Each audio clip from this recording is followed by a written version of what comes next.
Европската унија ги има сменето критериумите за членство по војната во Украина и почнува да го имитира НАТО, ставајќи ја во прв план геополитиката како причина за нови членки, а настрана критериумите кои претходно и беа битни, а не ја направила ниту внатрешната реорганизација. Ова е став на поранешниот претседател Стево Пендаровски, кој зборувајќи на дебатата на тема навигација на европскиот пат, смета дека дополнително на тоа земјите од регионот не напредуваат во параметрите на квалитетни демократии, туку тие назадуваат. Накратко, не можам да видам дека во блиската иднина, во следните неколку години барем, дека Европската унија ќе почне да се ги менува овие нови критериуми за членство, неформално гледам. Но, ако сум искрен во однос на оваа теза, Европската унија го отвара широко овој прозорец на можности поради војната во Украина. Моето прашање е што се случи кога таа војна ќе заврши?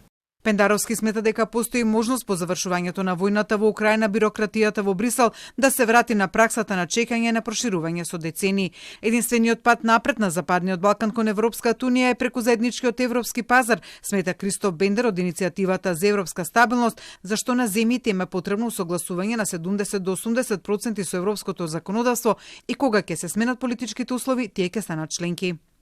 На некој начин ова ќе биде добро решение, бидејќи билатералните проблеми ќе може да се стават настрана, нема да бараат одстапки и не се потребни оние едногласни одлуки од сите држави членки.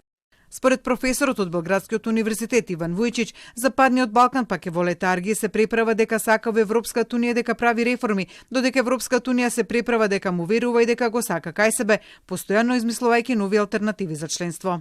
Тоа мора да заврши, меѓутоа ако се чекаат Украина и Молдавија, можеби ќе потрае. Европската унија треба да одлучи во оваа ситуација во која што сме сега, дали таа е последниот бастион на либерална демократија во најдобра смисла на зборот, бидејќи ако е така, тоа треба да го зачуваат.